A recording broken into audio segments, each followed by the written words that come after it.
And then all of a sudden it went, what does Alan think about what I did? well, hold on. So previously I'd done that before, and Alan's been like, hey, that was a great job. That was really good. So the break happens. Alan doesn't say a word to us. So I'm like, oh yeah, no, get back to it. I'm helping out. And then another break. Not a word. And I can feel this pull, this absolute tug. You are absolutely worthless unless Alan comes and tells you you're okay. So I got in the car and I'm like, I got a 2-hour drive from San Diego back. What the hell am I going to do about that, right? So what I did was I connected with my experience. My attention went to Alan and I came back to my experience. What was my experience? Now I got to take some perfectionism out of my experience, because if I'm perfectionism, then everybody's got to look really good and then whatever. But if I took perfectionism out of it, people were looking at me. People were engaging with me. People were writing down notes. The value was there for me to see, for myself. I didn't need Alan to tell me that. And man, in 10 minutes, I wasn't thinking about it anymore. I was available again. And it was like, well, thank God I can actually do this sometimes. So, but that's a good example of how in my experience there's something that I can do to find a way to get back to being available. So, now we have the other side of the coin, right? The dilemma of facing ourselves. So, Alan talks about we live in a pain-phobic culture. We hate pain, especially psychological pain. We avoid facing our anxieties, shortcomings, and limitations. And there's going to be a lot of talk here about how much of a pain-phobic culture we live in. Dr. Harry, how do you pronounce his last name? Haratunian talked about that. He was really great, by the way. So, Dr. John Amadeo, he's right in here with us. Thank you very much. What he says in his book, Love and Betrayal, which is a great book for betrayal, trust issues, but also just normal functioning, emotional functioning. Society conspires to brainwash its members to believe that they're not supposed to be heard. The attempt to subdue and dominate our natural pain, rather than use it to discover a deeper part of us, or awaken to something that needs attention in our lives, creates a split in our soul. I gotta tell you, going to AA meetings and have people tell me, you're right where you're supposed to be, I don't know if I'd be here without that. I mean, just the amount of pain that I was going through, and the idea that pain was so wrong. Pain told me something was wrong, and I gotta figure it out, right? And that wasn't getting me anywhere. So, I love this. Pema Chodron has a talk that's called Getting Unstuck, and what she says, and I think is so great, is that often in the West, she says, oftentimes, when we see what we do, we point the finger at ourselves. And then she kind of giggles and says, actually, what we really do is we give the finger to ourselves. I love that, because this awareness that I was creating wasn't helping me, because I was using it to fuel how terrible I was. And so that gave me this idea that that's what I'm doing. And she says later in the talk that I need to rejoice in the seeing. Rejoice in the seeing. So, and then what Dr. Amadeo also says, if responsibility and blame are fused in our minds, then our defenses will marshal to avoid any responsibility. So what happens is, and I see this a lot with my clients, I see this in myself, is somehow I think I'm doing justice to myself. I think I'm really getting honest. I'm a terrible person because of all this stuff I'm doing, right? Well, what Dr. Amadeo says is that's not going to work because I'm not taking responsibility. Shame and responsibility are two separate things. And I'm very quick to try to point that out to my clients as soon as I can. So I heard at a 12-step meeting, I'm an egomaniac with an inferiority complex. I'm not much, but I'm all I think about. I'm the piece of blank that the world revolves around. So you can see that most of us are coming into this thing and we got the cards stacked against us. With the chips, the cards, the whole thing stacked against us, because you're going to give me information about how I'm screwed up, but this is the relationship I have with myself, so I'm not going to put good use to it. I'm going to use it to hate myself. And I think that a lot of us experience that. So what we're going to talk about now is the solutions. Oh, I'm doing good. All right, cool. Cool. So we're going to talk about the solution is the principles of the steps of recovery. So for me, I like the idea of the principles of the steps of recovery. And to me, most of the steps, you get the principle out of the first two words. The first two words. So step one, we admitted. What am I admitting? I just got to admit. The idea that step one is about powerlessness to me is not, it's off the mark. I have to admit powerlessness because, as we talked about over there, something's wrong with my brain, my amygdala, my old brain, all that. And I got to admit powerlessness because part of the disease is I can't do that without some help, right? But the admission of powerlessness is honesty. It's rigorous honesty. So I look at it this. The principle is that I got to be rigorously honest in my relationship with power and control. That's essentially, to me, the principle underneath step one. Because when I'm rigorously honest in my relationship with power and control, all sorts of things arise. Wow, I can't control other people. I didn't know that. Jeez, you know. So step one is really based on Arnold Bessier and the paradoxical theory of change. All of you experience this. He's just putting words to it when you're in with a client and there's this light bulb that goes off that goes, oh yeah, I do that. Yeah, I do that. But then when it goes off, there's this sense of ownership. That, oh cool, like I'm glad I saw that about myself. That is the paradoxical theory of change. In Gestalt therapy, we use this a lot to help people lean into what they're doing, which means sometimes we have them lean into their self-hate and lean into their internal critic. And what's really amazing, and it always just totally surprises me, is that when people are given the support to do that, so much of the time, some natural sense of, I don't want to do this to myself comes out of it. And sometimes you have to take them there, if not almost all the time, you got to take them there to get this other option. So what it says is, if I own what I'm doing, if I become what I am, not try to be what I'm not, a new possibility arises. And I think this is basically a lot of the work that I do is based on. So, to me, step two. So we talked about step two, came to. So when I come to, I have an experience. To me, the idea is based on belief, whatever. To me, it's about the experience that got me to the belief. I came to, I had an experience.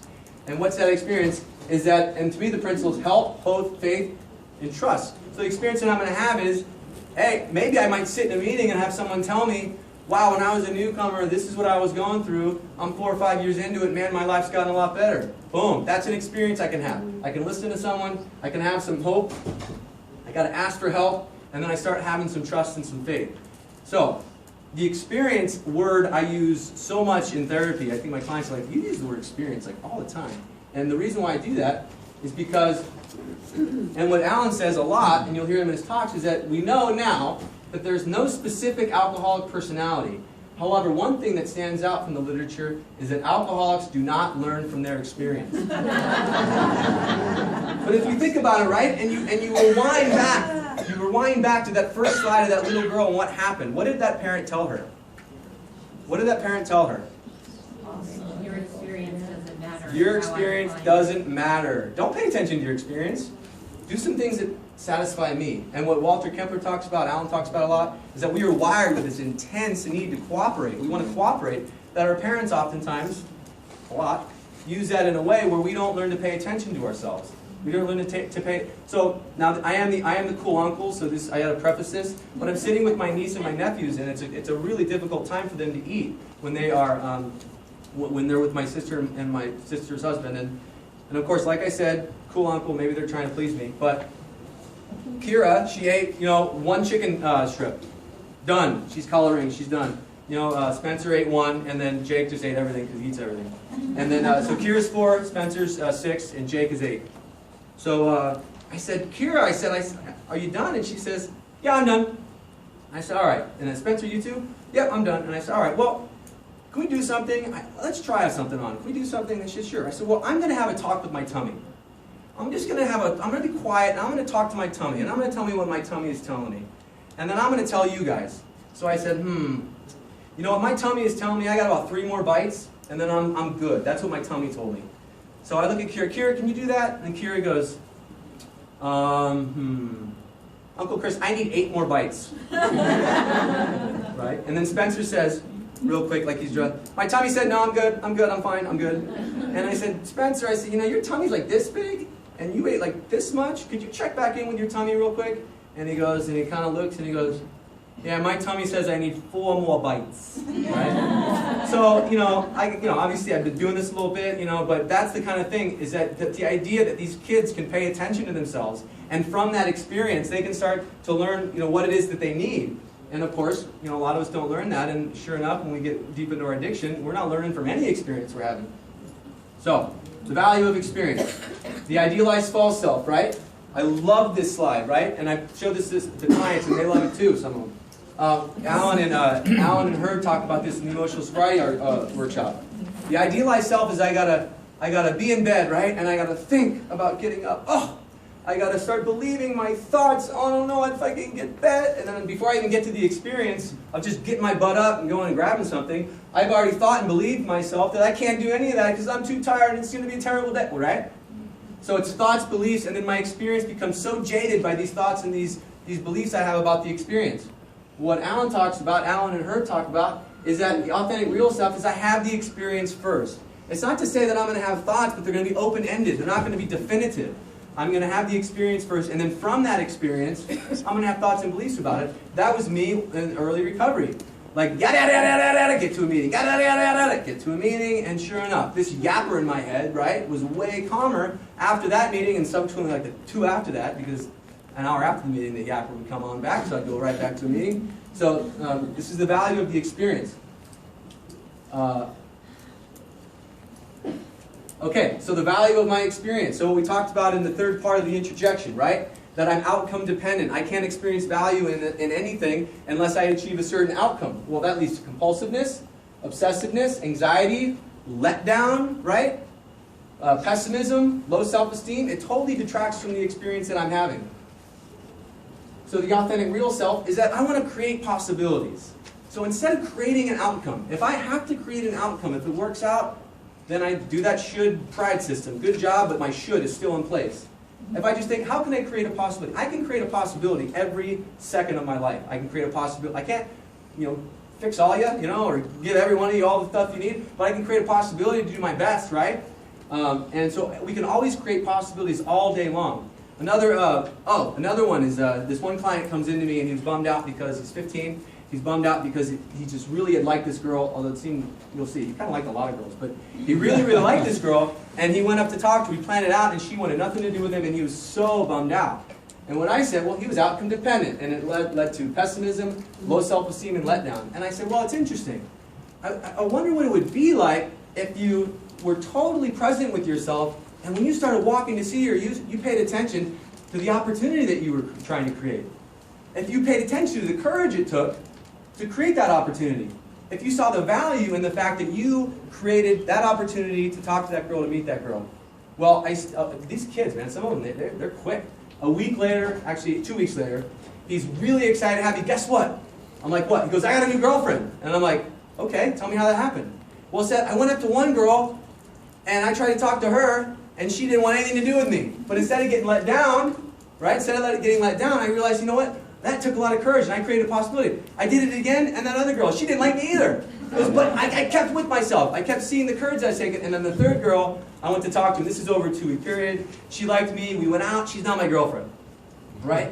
So to me, that was a way for him to get through that cycle of experience back to being available. Because instead of being so dependent on the outcome, he put the value back within himself, and he thought, what possibilities am I creating, and how can I create possibilities? So, Dr. Theodore Isaac Rubin, Compassion and Self-Hate. This is a steal. You can get this book on Amazon used for like $1. This book is amazing, okay? And what he says, and I have a lot of clients that actually use this, is that the product is the process. That there really is no final product, that the product of my life is wherever I'm at, whatever I'm into. There's times when I can have just severe anxiety and I can really have a lot of frustrating experiences, but if I can bring that awareness, this is part of the process of my life, part of the process of awakening, as Dr. Amadeo said, then on some level it creates a different relationship with that struggle because it's all the process and it's all the product of my life. So, and I think Alan really hammers it home when he defines emotional sobriety, because in essence, emotional sobriety is really, to me, crucial to that, is bringing the value back into myself, to be with myself in the experience I'm having. And what he says is emotional sobriety is achieved when you do determines your emotional well-being, rather than allowing your emotional well-being to be overly influenced by what others are not doing or by external events. So to me, it's about taking it back into myself and seeing what I can do to view myself a certain way, to see a situation a certain way, to respond. If like 20 years from now, if I had an impact on this world, I wish we would talk about response dash ability. Just as much as we talk about physical ability, mental ability, this ability. How about response ability? Because things are going to happen in life. How am I responding to them? If I put the energy into that, then what I'm going to do is hopefully be motivated to do what Alan says, Dr. Berger says, and really get it back to that. So, back to the cycle experience. I think I shared that. So, heard us help a 12-step meeting. One second. What do we got? Okay, do something nice for somebody else and don't tell anybody about it. I remember I was probably 4 or 5 months sober, and I opened the door for some lady. I did something very nice for somebody, and I remember like my initial thing was, oh, dang it, nobody saw me do that. Right? And then I kind of let that pass, and I started crying. I just started totally being overwhelmed with tears, because someone did see me do that. I saw me do that, and I was happy that I had done that for somebody.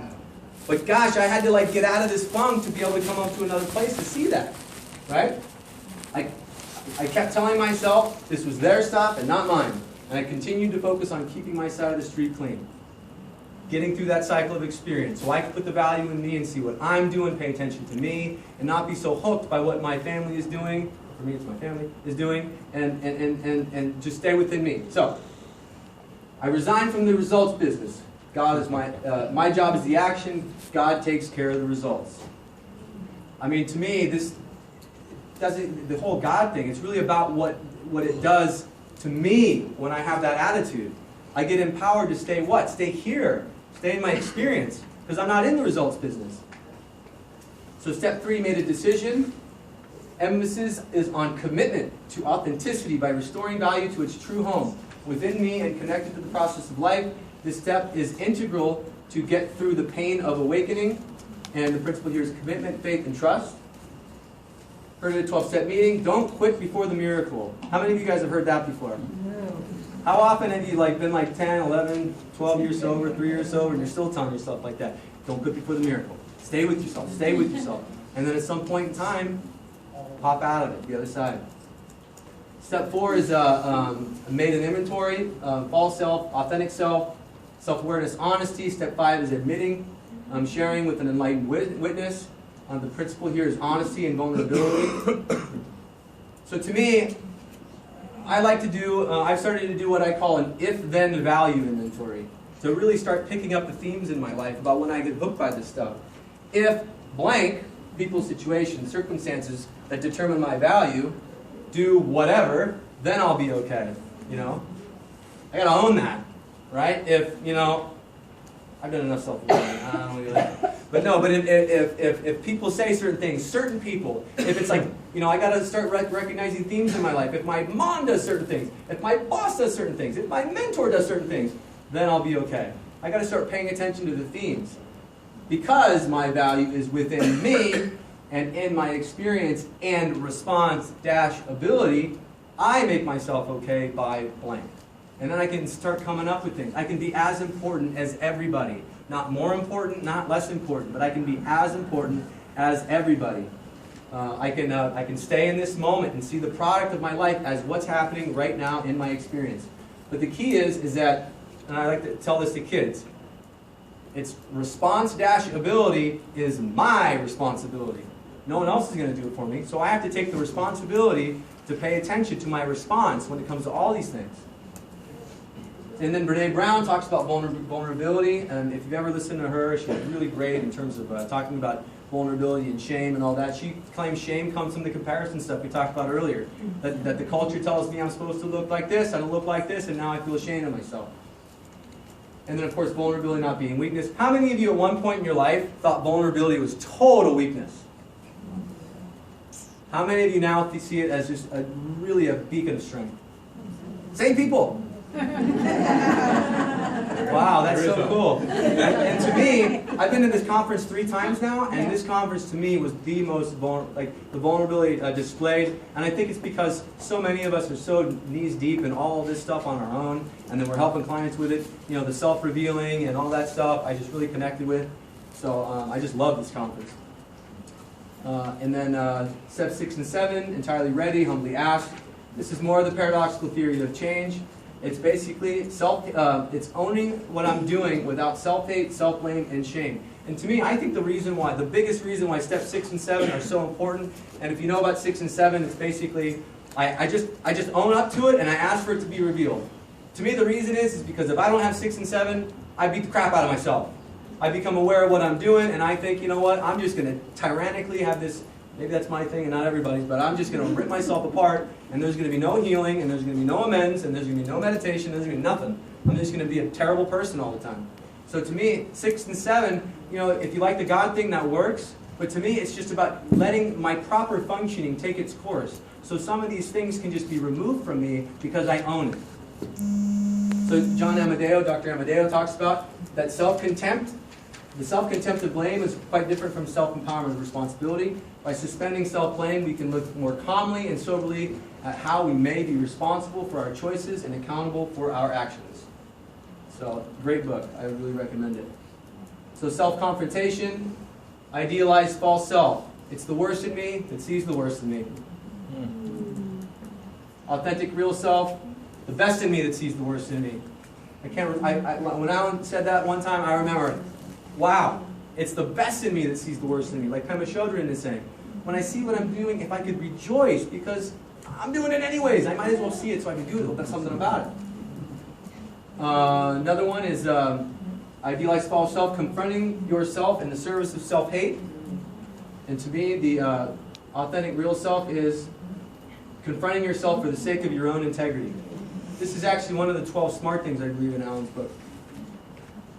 So, Nathaniel Brandon, self-esteem guru, on his office, a good friend, Roger, told me about this, that he has, no one is coming on his office.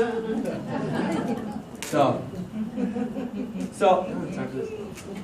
Okay, cool. So what I like to do, so I work with a lot of adolescents, so I'm always trying to get them down on this level. So what I like to talk about, this is kind of a cool story, is that if I took a cake and I made a cake and I baked it entirely and I didn't have any topping on it, and I gave it to you, would it still taste okay? Yes. It tastes good, right? Yes. So I'm going to want, okay, let me get with what I was saying. But then if I put topping on the cake, it's like exquisite, right?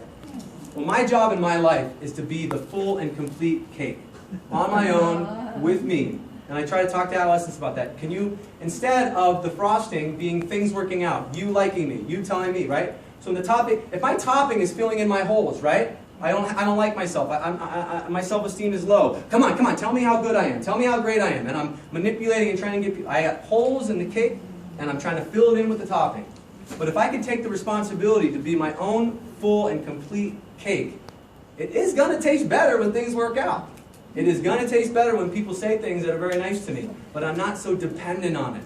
I'm not so reliant on it. So I have one client who's like just passed like a year without cutting, and she said, you know, my sister was on the phone the other day, and she was so upset because her boyfriend or some boy didn't like her. And I told her, I said, you know, you're the full cake. You got to be the full cake. He's just the topping. You don't need topping to fill you up. You just need to be a full cake. And I was like, I started crying. It's great.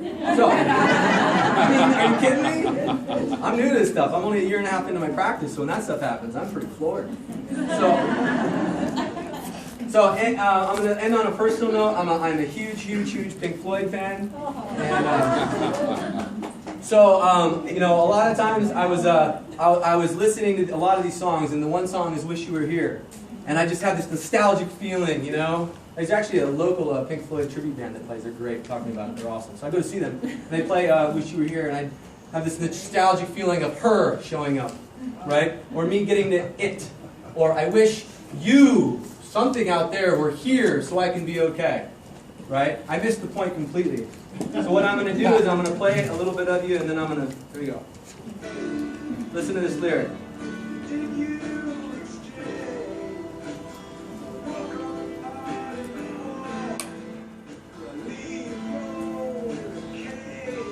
So all of a sudden it dawned on me.